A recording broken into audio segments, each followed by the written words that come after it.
My friends, here's the bottom line. If you're watching this, let's break down what this really is. You paid for an online course. This is not something that was possible just a decade ago. Video was too expensive to host. And we're living through the greatest culture shift of our time since the printing press. We are absolutely living through one of the great periods of time.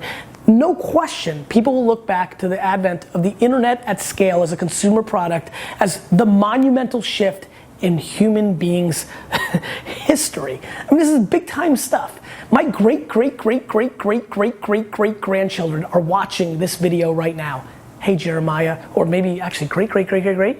Hey Shmooga back 4-3. I mean, this is really one of the great times to be alive. And so what you're doing is you're watching this content at what I'd like to think is a relatively low cost from a practitioner who went out and built multi-million-dollar businesses on the back of a personal brand, and who actually went out and did it when there was no such thing, when there was no blueprint on what to do with the internet or YouTube or Twitter or all these things, podcasting, video. So, please, first, understand how lucky we are to even have this at bat. Second, understand that it takes an obnoxious amount of hard work and a ton of patience.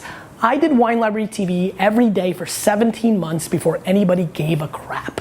Nobody cared. The numbers were really small. The show was doing this much. And then it finally clicked and it got going and I built leverage and I kept working 15 hours a day.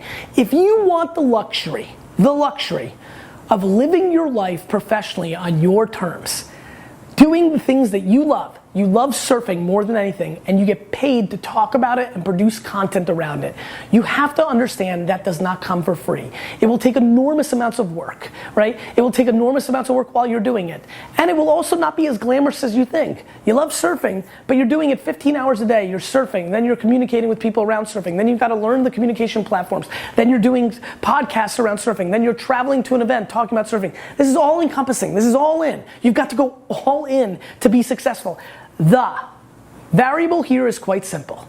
The combination of your work ethic along with your natural talent in the genre will be the predicated variable to if you're making lots of money or if you can only have a side hobby. The difference between making $8,000 a year in ads versus making $18 million a year as the face of a brand 5 years from now because you grew from Instagram and became the most well-known surfing thought leader and they wanted you to be part of their campaign is completely based on the hard work you put in and how much talent you have. And so if you work 19 hours a day, but you're just not that good at communicating, whether in the written form, in audio or video, you're gonna only have so much upside. If you happen to know everything and quite charismatic, and you just know everything about organic fruit, and the real upside is enormous, but you only want to work 1 or 2 hours a day, and you just want to chill, and you think it's just going to be easy, and you think it's going to be passive income. Neither of those things are going to work out. This isn't going to be for you. This is the combination of skill and hard work to become a force, to become an individual that is a thought leader or a personality around a genre that other human beings care about. This is no longer you were a pretty face and CBS decided to put you in front of this. Everybody watching this is competing with every single other person. Everybody who wants to talk about beer in the world competes against every other person that wants to talk about beer in the world because all of you have the cost of entry being zero. It's just the work you put in and your talent on these platforms. Zero, cost of zero. Time, the effort, and the skill. That is a big deal. And not only that, you're competing against everybody with beer, you're competing against everybody with everything. You're competing with people playing video games, watching TV shows, sitting through Netflix marathons, playing with their kids, all the other things that suck our time. So please, if you want to build a personal brand, if you want to be a micro celebrity in your space, please do the fundamental things. Please audit yourself and understand what are you actually good at. Please recognize that it takes hard skills in understanding these new platforms, producing content for them, both for the platform and for all the other platforms that matter. Please understand consistency almost trumps everything. You've got to do it day in and day out, every day.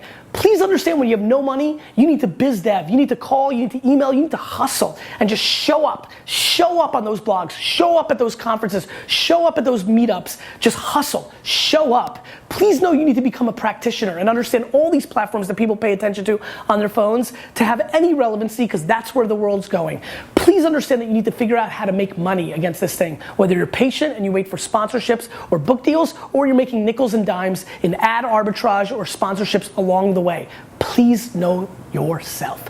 Please know what's actually happening, and please don't disrespect how unbelievable this opportunity is by half-assing any of the things that we talked about in this course. Good luck. I hope this brought you some motivation. I hope this brought you some thought starters. I hope this created a practical blueprint to becoming the personal brand in the place that you're most passionate about.